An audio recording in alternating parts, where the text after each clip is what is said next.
Hello, everyone. Welcome to my Florist YouTube channel. My name is Alexis, and today we're going to be doing a little bit of a different video.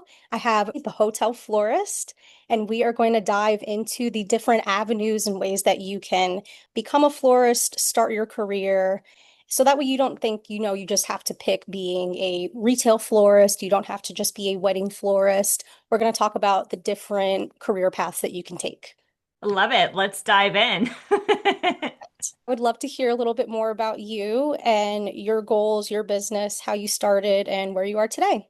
Yeah, well, I'm so excited to be here. And I think that it's very refreshing to have a conversation that is outside of daily delivery, sympathy, wedding. And if, anyone's listening, you probably had a very similar start than I did, which was literally Googling how to become a florist. And even though now, looking back 10 years later, it totally makes sense. There's like a million different ways that you can succeed in this industry. Back then, it felt very specific. It felt like, well, who has money? Brides. Okay, then I'm going to become a wedding florist. So, I went and got educated. I took this 2 weeks master's course. I saved up about $18,000 to start my business. And before I knew it, I quickly realized that what I had learned, what I was doing in my business, I wasn't going to have a business very much longer. And I really got to a point where I was telling really close friends, like, hey, I think I'm going to have to shut this thing down. I'm stressed. I don't care about another person's big day. Like, to be honest, I wasn't even really big into my own flowers for my own Oh, wedding.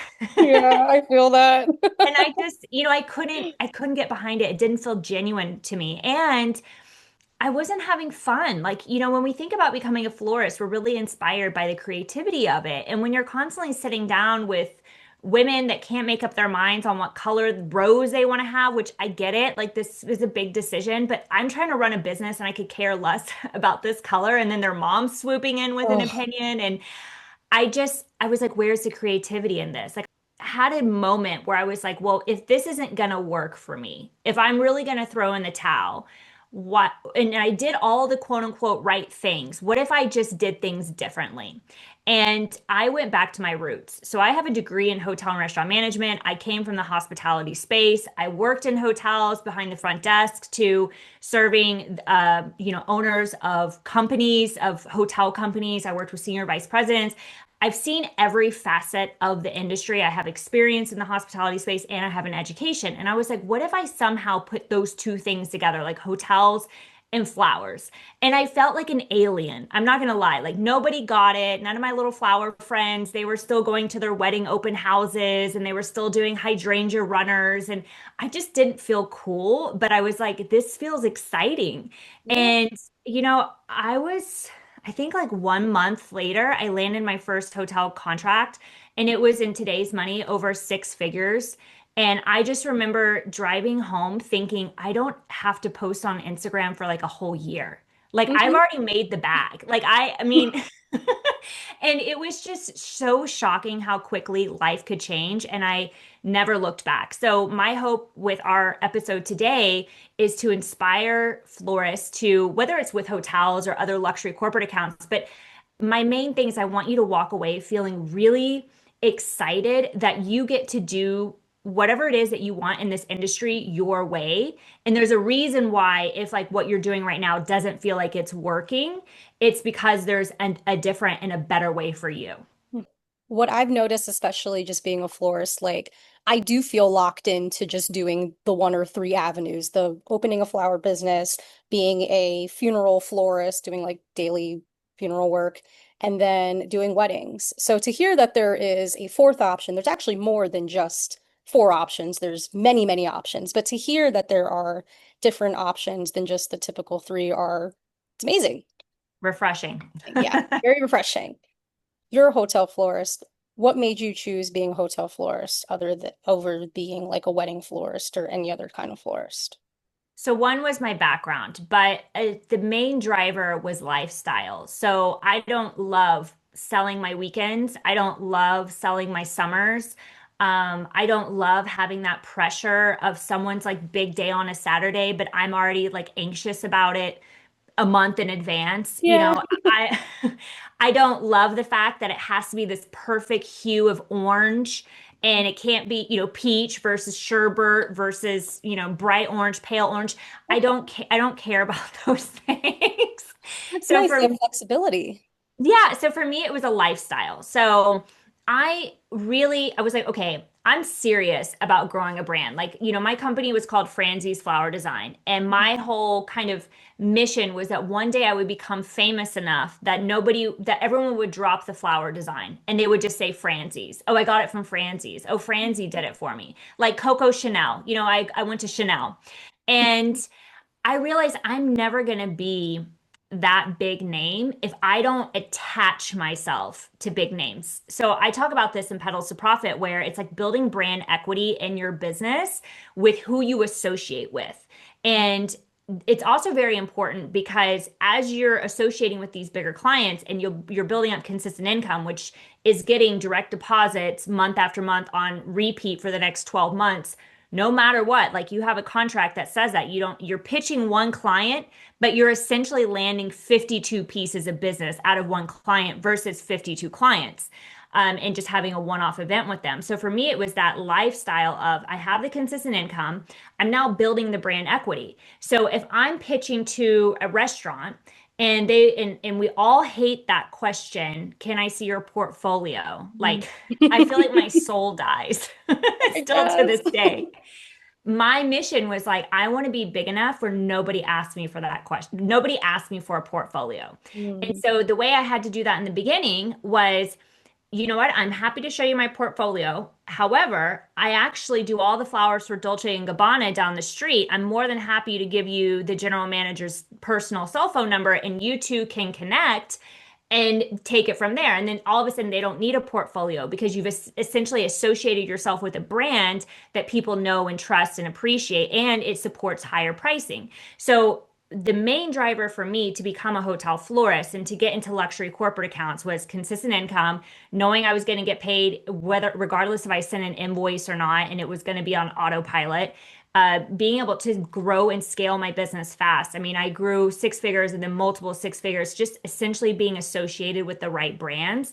And then having the freedom of taking weekends off and building a team where eventually I lived halfway across the world, but my business supported me while I did that. So it was all a lifestyle choice. Okay. Wow. I would love to hear a little bit more about your day-to-day life. Like what's a Monday through Sunday look like for you? It Mhm. sounds like you have your weekends off. Mhm. Um, I would love to just hear about a little bit more about that. Yeah. So I think as you're growing a business, you're going to have different phases. And so definitely my week didn't always look like this. It's something you grow and evolve into.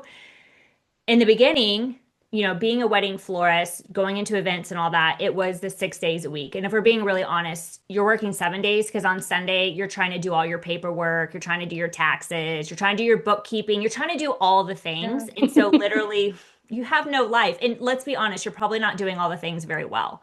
And so I first started with outsourcing. I talk about this in the Hotel Florist Profit Method.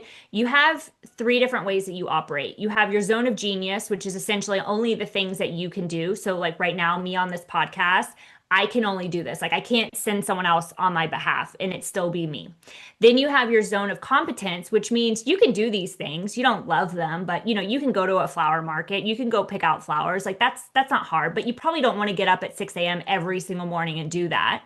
And then you have your zone of incompetence, which are basically the things that you don't either know how to do or you don't really love doing, aka maybe your taxes, so you kind of, or your bookkeeping, it kind of gets shoved to the bottom of your to-do list.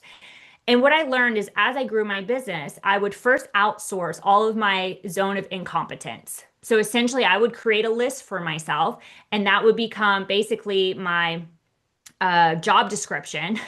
And I would put it on Indeed and I would put it on Instagram and I'd be like, whoever wants to check emails, whoever wants to go rent the van, whoever wants to go pick up the flower, like whatever the thing was, I would find someone to go and do that job. Or I would start budgeting accordingly. So I would pay the extra $20 to have our flowers dropped off and I would charge the client. I would make sure it would be in that. I'm not getting in my car and driving to go get those flowers. I want to be in my Pilates or my yoga class.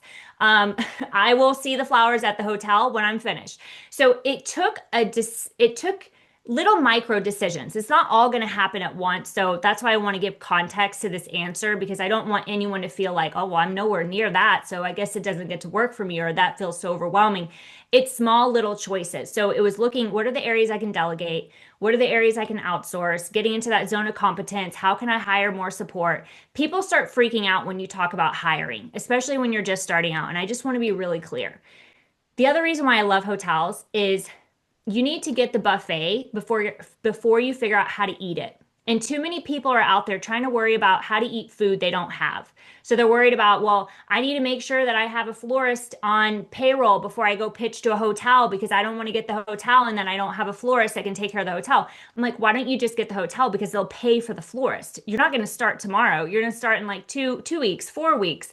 And when you first start hiring, the most important thing is mentality. The most important thing is like someone's work ethic. Are they good in customer service? Are they fun to be around? Are they willing to learn? Do they take constructive criticism well?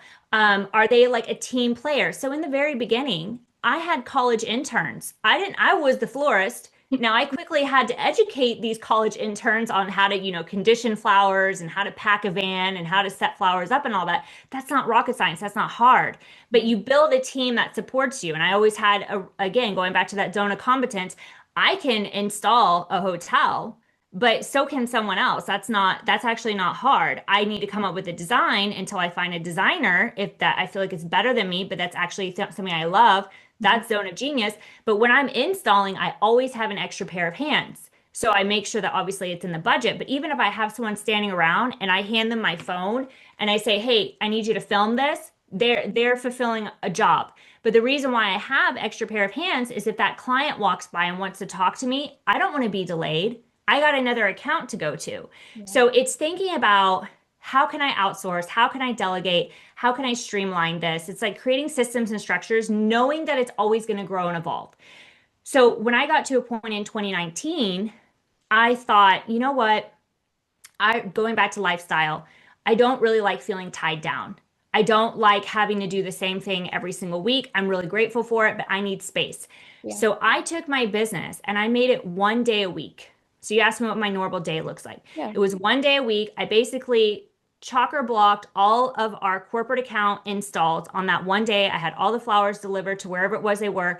Teams were, all on site. We would make sure that everything was done within that 1 day, everything was cleaned up, and that was it. And I had the rest of the week to build other things. And it got to the point that when the pandemic hit, we still had hotel accounts that we were installing in. And then obviously, as the years continued, they came back.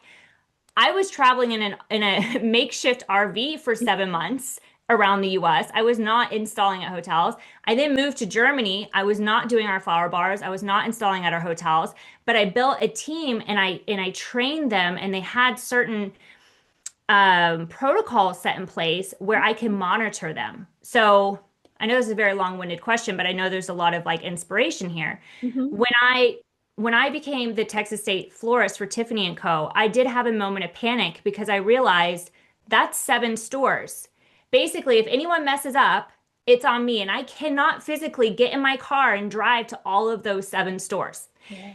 It was in that moment, growth problems, where I realized Jeff Bezos does not care if you got your package today. Like it's on its way. He has delivery guys that do that. He's not sitting in his office stressing out about the bajillion packages that go out every day thinking, well, I can't personally deliver these. Hmm. And that's when I started thinking, okay, well, what do I need to have in place? So the florist shows up. That first of all, they get the flowers delivered to them. They make everything. They show up on site. They take a picture of what was already there. So we always know what the status of the old arrangement was. So we can keep tabs on how long is this lasting? What is the detail? Maybe we need to replace our grower for the Dusty Miller because it's not lasting as long. Like this is the kind of stuff that we need to be on top of. Then they install the new arrangement, take a picture of it, leave, because the last thing you want is someone claiming something has happened in the store and you don't have any eyes on anything. And now it's their side versus your team side. And it's having just protocol like that put in place. It's honestly systems and structures. So when you ask me, like, what is a typical work week look like today? Well, today I'm growing a whole new company, the Hotel Florist, Yeah. because I was able to basically outsource my entire business. And that is why I'm so passionate about this work. Okay. Wow. I mean, listen, that sounds amazing. I mean, I feel like everyone's goal in the end is to work 1 day a week and start another business while you have something else going on in the background. Like that really is truly amazing. So, one of my big questions is how do you walk into a hotel and demand these $1 million contracts? I think that is something that I struggle with, other people struggle with. I myself was actually trying to get some hotels, but I didn't want to start it right away because I didn't feel confident enough. Like I didn't feel like I had what it takes to get a hotel business. So a little bit of Hmm. backstory about me. I do all of my flowers out of my home right now. I don't have a Hmm. studio. I don't have a place, a storefront, all that. So I guess when I'm walking into these hotels, I feel a little intimidated because I'm like, well, why would you use me? Like, I'm just a little old lady that does flowers in her apartment. Like, so how do you feel comfortable walking into these spaces and demanding, like, use me? How do you do that? So I think the first thing is like restructuring the way you think you have to sell. Okay. And this is it, it's 90% mindset.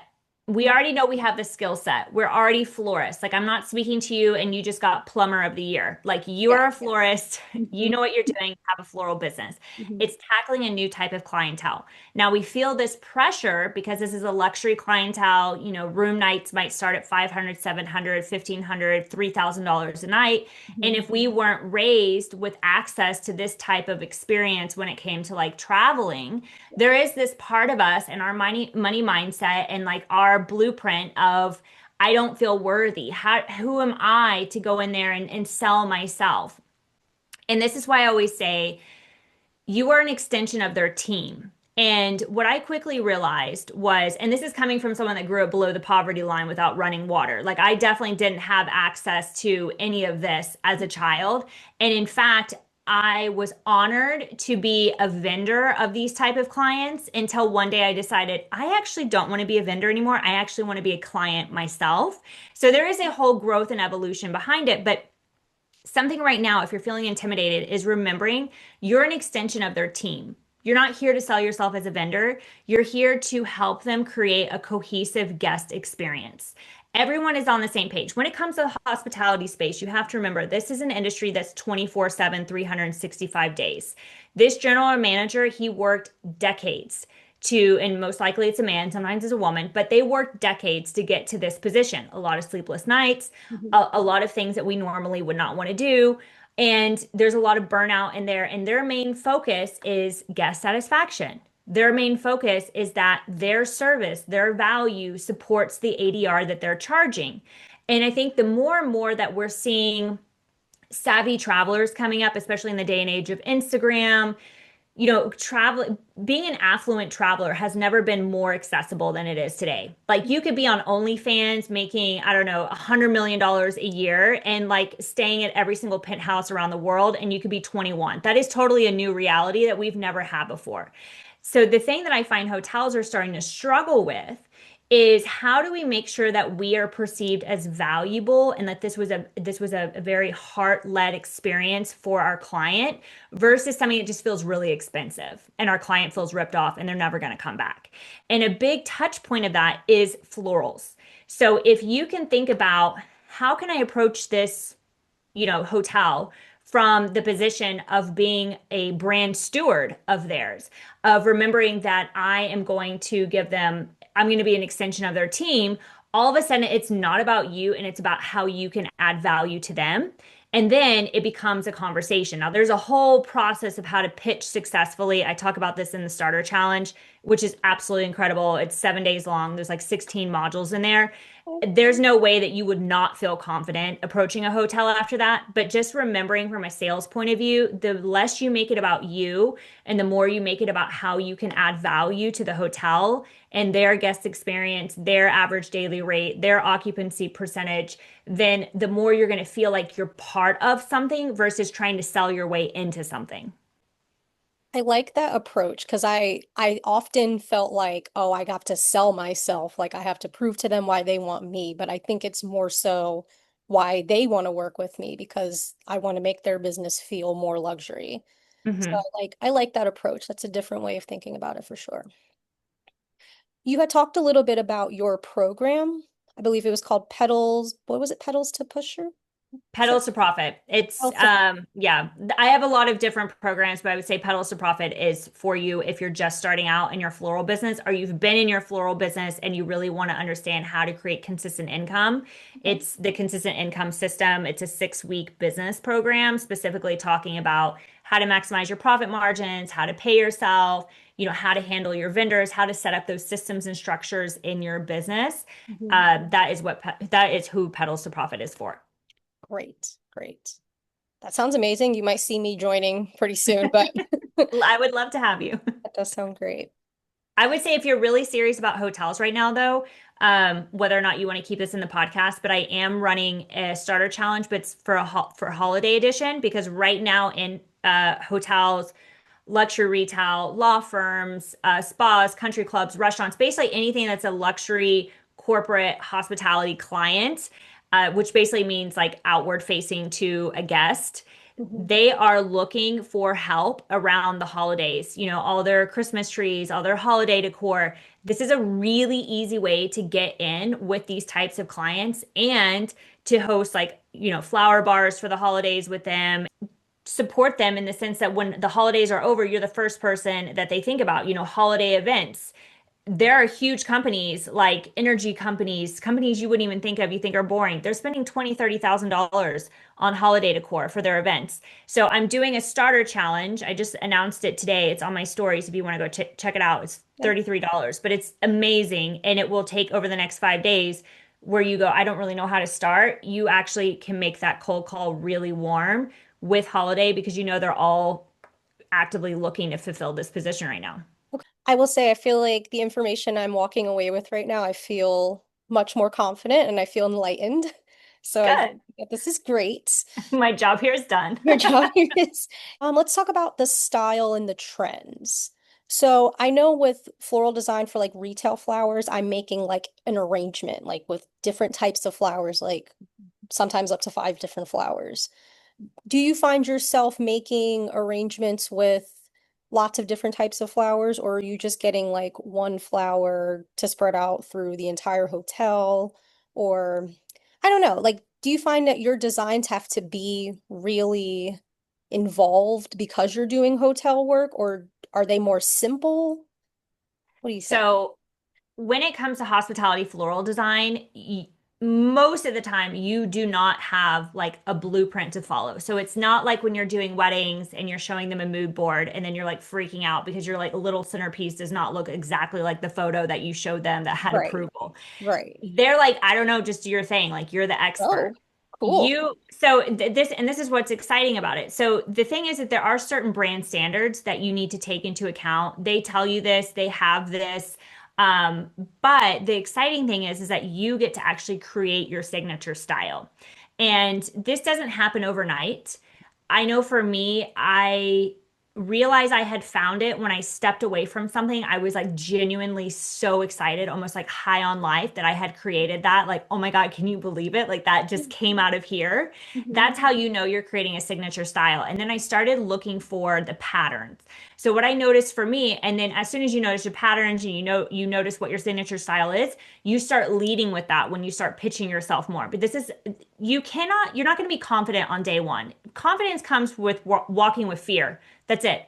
And the more you walk with the fear, the more compounded courage you have and the more confident you become because you just show up and do the things, you honor your commitments and that's that. And at some point people can take it or leave it. So for me, it was like, okay, what do I love? For me, I love 1 to 3 different types of flowers. I love designing in mass. I love being monochromatic. Even to today, if you look at the Hotel Florist brand coloring, it's all monochromatic of one signature color. I like things clean, simple, chic. I like things to feel modern, architectural. This is how I am in my own life. Like, I don't have a million things going on. Like, I really like things clean. And the moment I see more than 3 types of flowers and it's in some sort of arrangement, I get stressed out. Like my eye is trying to make sense of everything. And that's my style. Now, I've had hundreds of florists go through the signature hotel floral certification program, and they all have a completely unique style.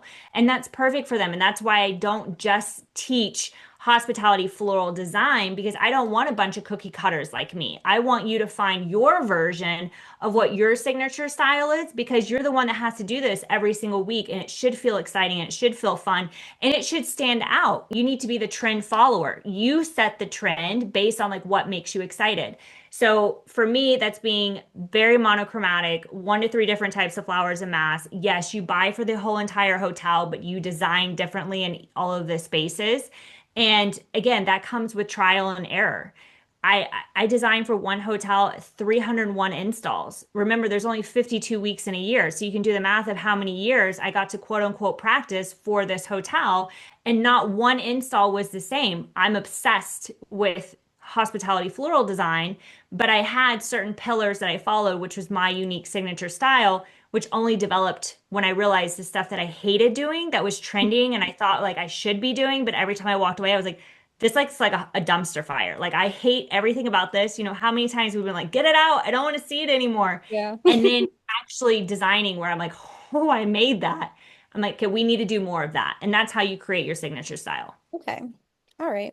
It's good to hear that you have a little bit of creativity throughout all this because I actually did think that being a hotel florist was a little bit more like it has to be this way, needs to look like this picture, and if you don't do it, Mm-mm. then you're fired. So No, I'm no, glad you to hear have that full they're creative control. So, which really can feel nice. really daunting for some people.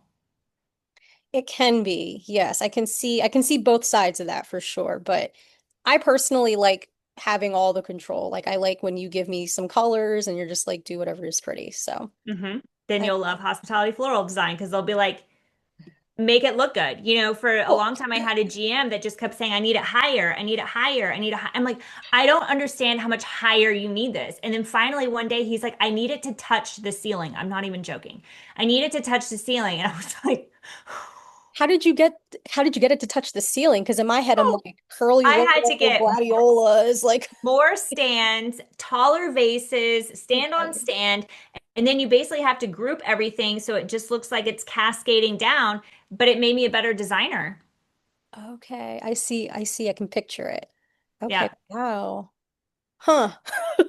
I hear that with clients a lot. They're always like taller, taller. I'm like, how? These stems only grow to be about 3 feet tall max. So You get creative. you get creative. All right. So big question that I want to know and get to the bottom of is how do I start? Like, where do I go to become a wedding florist? Do I have to go to school for that? Is there a certain type of certification that I need? Like, where do beginners start?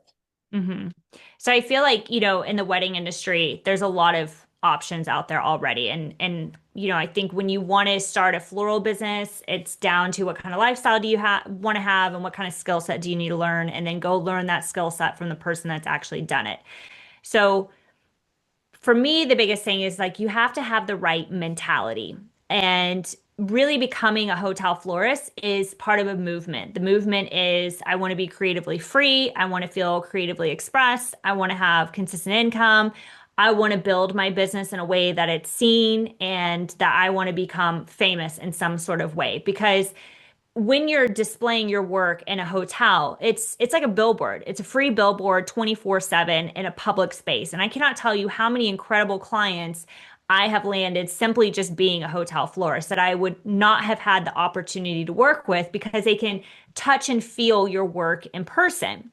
And so it really comes down to the mindset. So if you're the type of person that's like wants to get rich quick scheme, or you're like just tell me what to do and then I just want to sit and watch you and then I just want it to work, and you're not willing to actually be an action taker and do uncomfortable things, then I would say this is not for you. Being a hotel florist, you're really playing your cards for the long run. Like when I think about when I became a hotel florist, it took me a year to land my first hotel account. And I don't talk about that a lot because I don't want people to walk away and go, oh, well, that's not for me. I don't have a year to wait around. I was living halfway across the world. I went through 2 different general managers. Like I had some very unusual circumstances that kind of delayed. But if I would have unplugged a month into it or made one effort and then had an email ghosted and I just never tried again, I would have missed out on the 6 years of consistent income. I would have missed out on the 7 figures of income that I earned through additional partners that I would not have met, like Apple. There's so many incredible opportunities, but you have to be in it for the long run. And I think any entrepreneur who's here to stay, like I've been an entrepreneur since 2012, you know that there's going to be so many different iterations of your journey. So if you're the type of person that's like, I know it's not going to happen overnight, but I'm willing to do the work, I can do hard things, I'm willing to learn new skill sets, I'm willing to learn how to be a better leader, how to communicate better, and showcase what I really can do and only become better and better at my craft, then you're going to be an excellent hotel florist. Like I think about the florist that took my spot because I decided I no longer wanted to have this account. And this was a florist I had interviewed when I opened my company. And I knew right away I didn't want to hire her because I was like, this girl is going to be competition one day. And this was something when I was looking to hire, I would ask everyone, what's your 5 year plan? And if they mentioned anything about starting a floral business, they were out. Like, I'm not interested in training you and paying you to later become my competition. Like that, I'm just not available for that. She waited 6 years to take that hotel account to act, and she's in it now. But who knows? She might have it for 10 years. The thing is that if you just focus every day on being your best, knowing that tomorrow it's going to be better, it's a compound effect. And it's only a matter of time before everything falls into place. So I've had florists that have landed a hotel account within their first week. I've had a florist quit their 9 to 5, take 2 months. I think they replaced their corporate salary in 2 months, landed 2 hotels one year, landed 2 more hotels the next year. I've traveled the world with her 4 out of 5 retreats that I've hosted, but she was always in it for the long run. So, where you're at right now in your business, you don't need to have 10 years behind you. Like when I landed my first hotel account, I had not even 2 years under my belt as like an official florist. I had just done weddings. I had never done hotels before. It doesn't matter where you're at. It matters that you're willing to go into the space, figure out where you can add value, have a conversation with the general manager, introduce yourself. So many of us want to hide and be keyboard warriors, with our emails and then get all like upset when no one emails you back. I probably have millions of unread emails. I actually had to hire someone to handle our emails because I don't do emails. Like it's just what effort are you making to put yourself in front of a business owner? Why you? There's a million other florists out there. But if you're like, no, this is what I want to do, I'm willing to jump over my shadow. I can walk with fear. I can do hard things. I can pick up my foot to kick ass. Then your success is inevitable. And I think too many florists think that everyone thinks like them, but I'm telling you, like 90% of florists, they talk a big game and they look super legit on Instagram, but they're in my DMs trying to figure out what they need to do next. They're struggling. But Yeah. it's because their mindset isn't in the long run. They're like, how do I make a quick buck now? How do I flip this now? And that's not how you do anything very well. I mean, otherwise we wouldn't have things like marriages. We wouldn't have things like That's it. long-term businesses. So I think if you're just willing to have the mentality of I can do hard things and I can learn and I can always reinvest in myself, whether it's your time or your money or your attention or your focus, Mhm. your success is inevitable. Wow. Okay. I feel like I myself needed to hear that, and I'm sure others needed to hear that message as well. Because I do think, I know I myself put a lot of pressure on feeling like I need to be perfect to approach some of these businesses. Like, my sister works at the Ritz-Carlton, but I'm like nervous to go and meet with the Ritz-Carlton because, like I said, I work out of my home. And even though I myself have 11 years of floral design experience, I still don't feel like I'm there yet. How do you know you're ready? Like, what do you walk in with these meetings? Because I personally was going to start out with an email and then I was going to go in person with a sample. But I also feel as though, now I'm spending money on flowers and now I'm giving away free stuff and I'm not going to get a return on that profit. And I know not everything needs to have a return on the profit, but I do feel like it needs to have an end goal in mind. So, Mhm.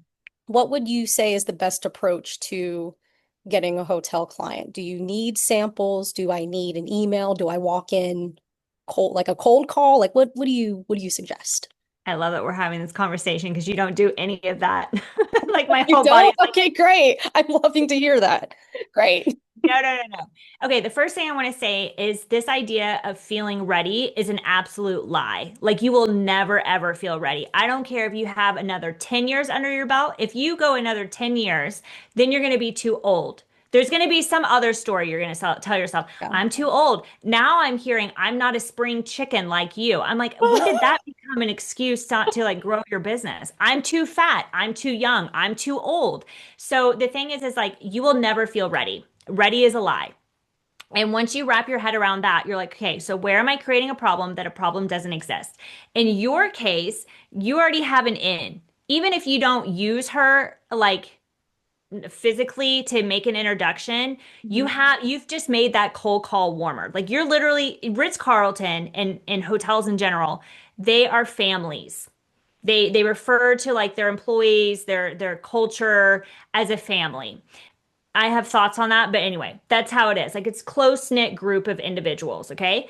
So if I was in your shoes, I would go into that hotel, I would have a coffee, cappuccino, meet a friend for lunch, have a glass of wine, whatever the thing is. Like get yourself in the space because once you're in the space, you become a guest. You're a guest of the hotel. You're in the hotel. You don't even have to spend money. But if you want to feel a little less awkward, and you want to feel like you are going in on a mission, you go in, you sit down, you have a cappuccino. What does that cost you? $8 maybe?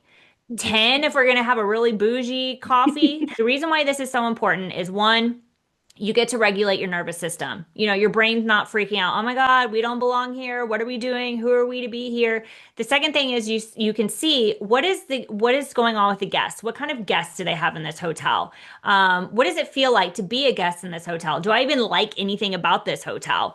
The third thing, what do they currently have? Do they have flowers? Do they not have flowers? Now, do not let your brain make this mean anything about what you can do next because whether they have flowers or not, it means absolutely nothing about your success and about you pitching. It's just you're getting data. Right now, you're just getting data. That's it.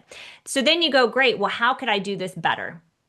And we do not allow ourselves, especially as women, to go there. How can I do this better? How would I be a better designer? I can promise you with 100% certainty the reason why I had so much success as fast as I did was because I was extremely motivated by bigger floral companies that were doing a really bad job. They were giving flowers that were dead. You could tell they were the scraps of the cooler. They Yeah. didn't care about their clients. And I just thought, you know what is really going to set me apart? I might not have 10 years in the industry like you.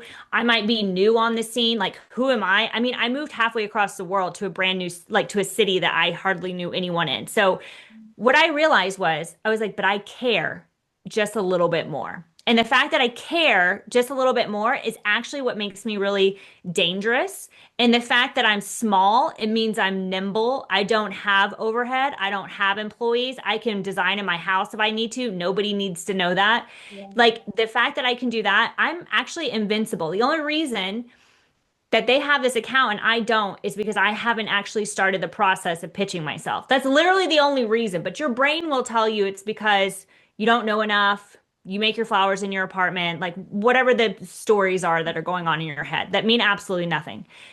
So then once you know all of this, you're going to ask to speak to the general manager. You're going to go up to the front desk. Like, hey, I just had the best coffee of my life in your restaurant. Absolutely obsessed. Yeah. I would love to speak to your general manager. You probably should do a little bit of homework of like what this person's name actually is. So it makes it again like a little bit like the cold call is a little bit warmer. Mm. I just would love to give 5 minutes of my feedback. Nobody's going to say no. Nobody's going to tell you to get the hell out. Nobody's going to tell you who do you think you are.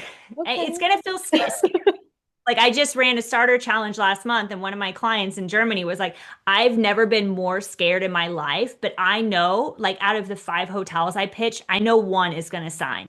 And if they haven't signed already. So it's like, it's literally, this is the scariest part, if I'm being honest. And once you do one, you're going to be invincible with all the other ones. So they're either going to send the general manager or they're going to send someone like the director of operations, director of sales and marketing. But most likely, you're going to get the GM and you're going to introduce yourself. Remember, you have nothing to lose. They will forget your name in like 1 hour from now, but they will not forget how you make them feel. So, this is very important. So, don't make it about you. Don't worry about if you're stuttering or if you're talking too much. Be laser sharp, make it about them. Stick out your hand. Hi, nice to meet you. My name is Alexis. I actually own XYZ Flower Shop. I came in here for a coffee and I just had to say I had such a great experience. I really enjoyed it. Thank you so much. Your team is outstanding. I can tell you put a lot of effort in your training. Make it all about them. Acknowledge them. First of all, this is going to stand out because nobody does this. When do people complain? When they have an issue. A lot. Yeah. Nobody's like, oh, let me tell someone how happy I am, but they'll tell you when they're not happy. Then you're going to mention whatever it is that you've experienced. So I see that you have flowers. I see that you don't have flowers. I see that you know, yeah, you have flowers, you don't have flowers, like whatever you're picking up in the space, Okay. and then let them speak. So for example, let's say they don't have flowers. You can say, I'm sure you can appreciate as a florist, I'm going to notice that you don't have flowers in this lobby. Yeah. What's going on with that? Okay. Put them on the Let spot. them speak. They're going to reply. They could be like, oh, we're in between florists. Our florist installs tomorrow. We don't have a florist, whatever the thing is. And then you give them an answer. Well, I actually feel kind of personally invested because I don't know if you know this or not, but XYZ is my sister, and she always tells me incredible things about this property. And so immediately I'm here, I'm a florist. I see that, your flowers could be maybe a little bit better, or I see you don't have flowers, and I'm thinking maybe somehow I could help you out here. Do you have time to schedule a meeting? I could, I know this was very impromptu. I could come back on Thursday, 2 o'clock. Would that work for you? 5 minutes. We could do a quick walk around, and then they'll tell you yes or no. You never stop until you get a no. And when you get a no, because we're all so scared to hear the word no, because our fragile little hearts are going to shatter in a million pieces because it means that we're unworthy and we did something wrong, you're literally just going to take that as a not right now. So if they say, no, we're good, we currently don't need a florist, it's like, I completely appreciate that. Would it be okay if I got your card and I just reach back out in like 6 months and just see if anything changes? Or since we're around the holidays, it's like, I can appreciate that. Do you need any assistance with holiday decor? Do you want me to reach back out to you and maybe we could talk about how I could help you there? It's a conversation. This is a hospitality industry. These people are going to be a lot nicer than you think they're going to be. The whole point of that first connection, though, is to walk away with their contact details with some sort of scheduled meeting on the books or some sort of follow-up that's scheduled. That is your only job. Okay. Then you take it from there. But when you're like, I don't know how to approach, I feel like I should be more ready. I do flowers in my apartment. I get that. There is a reason I spent like $1,700 on really expensive rent because I thought I needed a storefront in order to pitch because I thought I needed that as confidence. And I can tell you that the uh 2 years that I had that studio, the general managers and the hotel people, they came by 0 times. They Mm, don't care. They okay. really don't. They care that you're going to deliver flowers. And it got to the point where eventually I got rid of all these studios because I was like, this is a waste of money. And I put myself in the hotels because I was like, look, I could save you like 20% if we can just literally have a room on site where we can store all your vases and we can get flowers delivered to the hotel and I will design on site for you. Of course, they're going to want to save money. So again, it's like thinking outside the box. A lot of times we use our perceived limitations as like roadblocks, Yeah. but really these perceived limitations are our secret sauce. Wow. That's genius. I would have never, ever, ever thought to ask them for a space that I can store and potentially even work out of. Because in And my, you don't even have to make it seem like, oh, I don't have the space. It yeah, can be like, because again, like, we don't have to put all our cards on the table. You could say something like, what we do a lot of times with some of our hospitality clients is we actually design on site for them because this allows us to reduce our labor costs and then we're able to give you a better price in the end. Have you done this in the past or do you want to look at maybe something you have on site that we could have a quick look at and I could let you know if it works for us? And I'm telling you, it doesn't have to be fancy.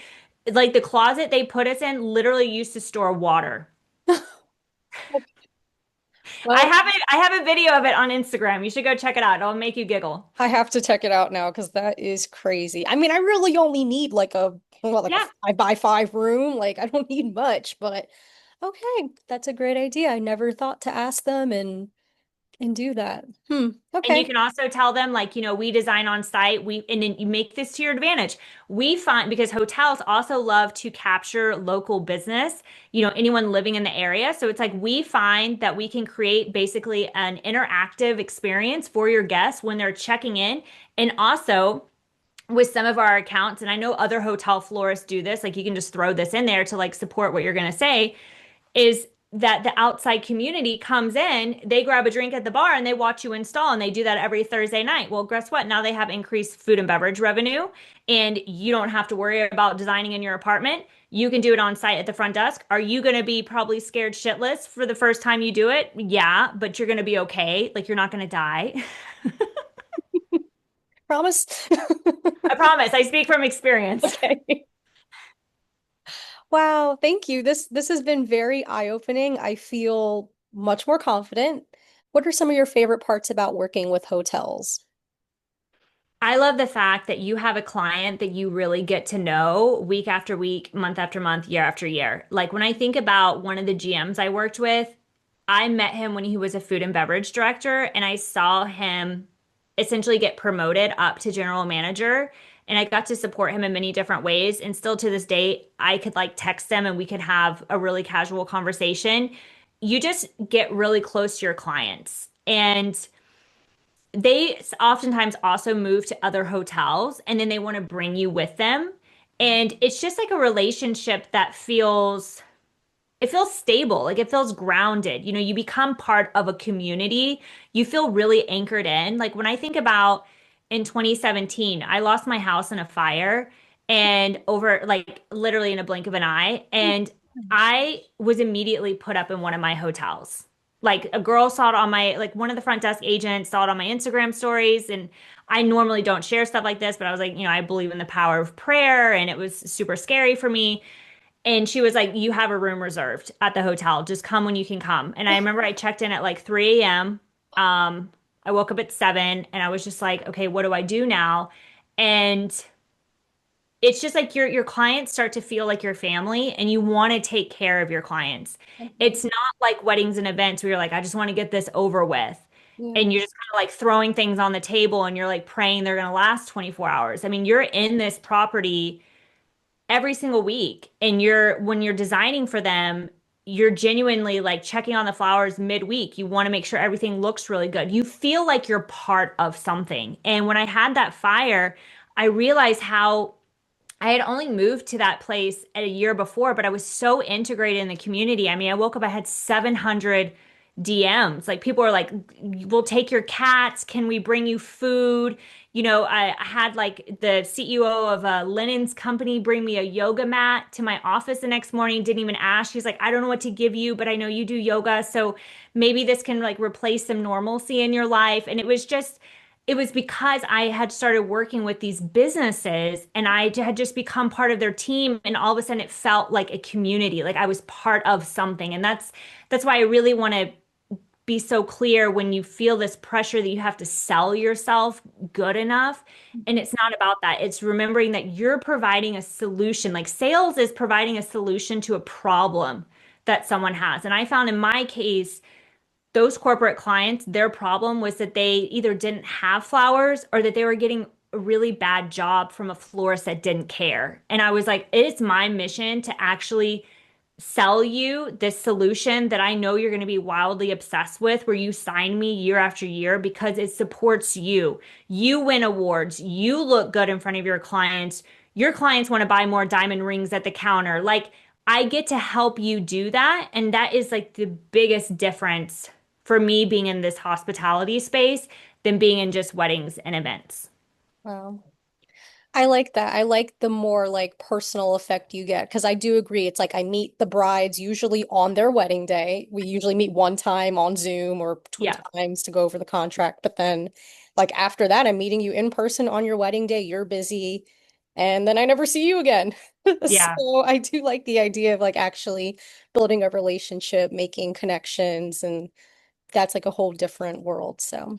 Yeah, I cried when I decided to not renew for my seventh year, but I knew it was, good things have to come to an end, and where one door closes, another one opens. I knew it was the right thing for me, but it is emotional. Like you feel like you're part of something. And that's something I never got with weddings because even if I sat with you for 3 meetings and then, the whole gear up and then you give them the bouquet before they go down the aisle and it's like all emotional and then you never see them again. Yeah. It's like, I don't like that. Super awkward, very awkward. What was a specific moment that you realized you wanted to focus on teaching other florists?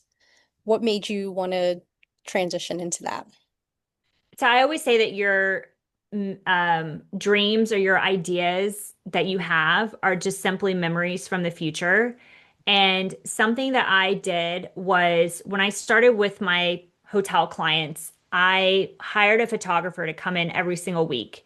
And this photographer, she wanted to take, more corporate work because she wanted to get out of weddings. So we had a really good thing going.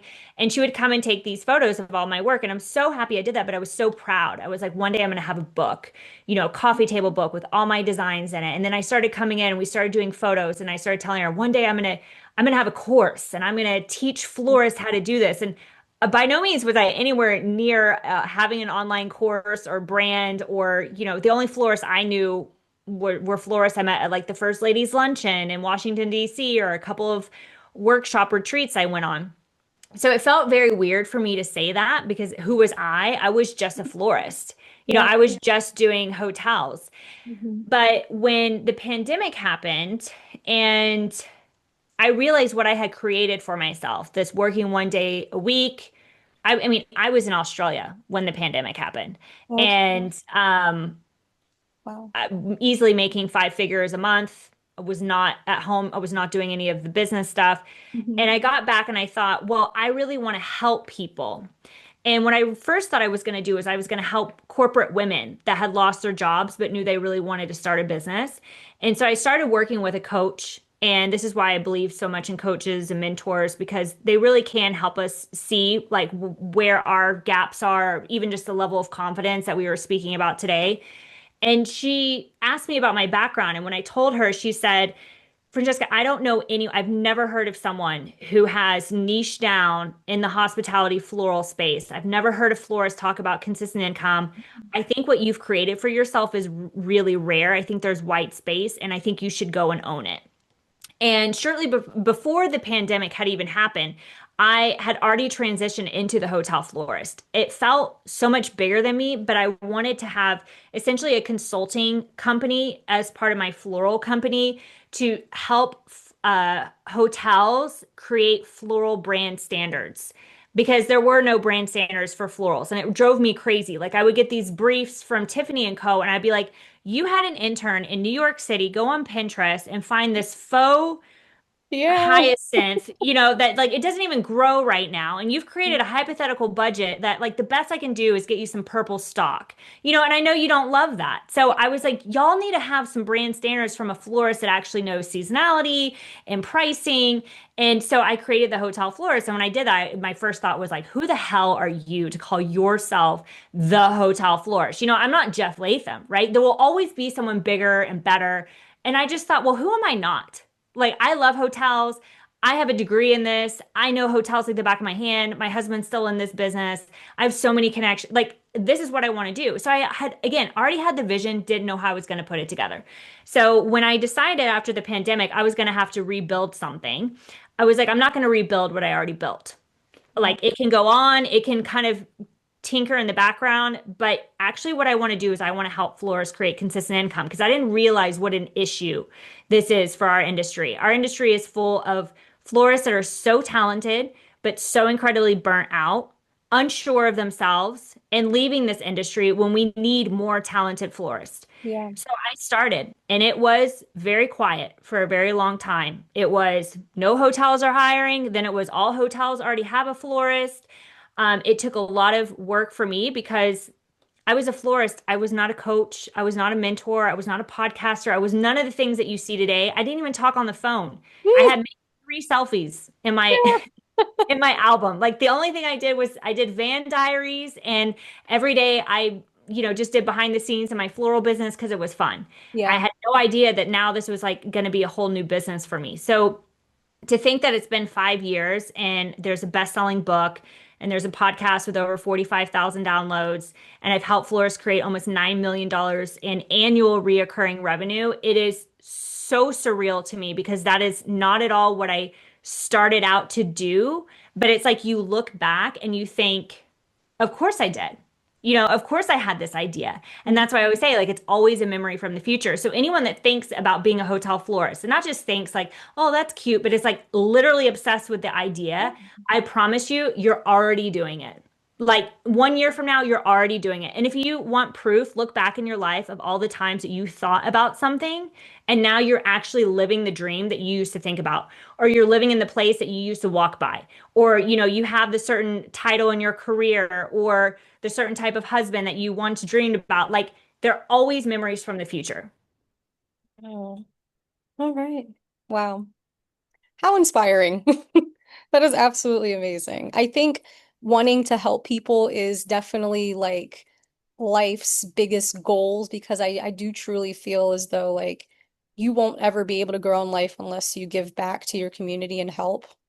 So I love that you decided to give back to the community and help us grow because we need help. We Well, do. and there's so much, so much to do. I mean, the moment became profitable in my floral business, I started a nonprofit where basically we donated all our flowers from our corporate accounts because they still looked immaculate on day 7. And I was like, I can't just throw these away. So we created a nonprofit that I still have to this day. And we had the community pick 12 different organizations, and every organization would have their specific month, and they would send someone to come and pick up the flowers, and then they could plan like their events and fundraisers and stuff around it. And when I got into the hotel floral space, I'm like, okay, well, I'm going to work with luxury hotels. They're going to hire from our network of certified hotel florists. And I'm going to educate florists how to become certified hotel florists so they can eventually get hired and or build their company at the same time. And so there, like you said, there's always a component of giving back. I love that. That's really beautiful. I just want to say thank you to for joining us today. You can follow her on Instagram at the Hotel Florist, and I will leave all her links in the description box below. You should definitely go check them out and do the starter challenge. Like, what are you waiting for? Start today. I'd love to have you there. Absolutely, yes. You might see me there too, so you Let's never go. know. Do it. All right. Well, thank you so much for your time today, and I will see you all in my next video. Bye.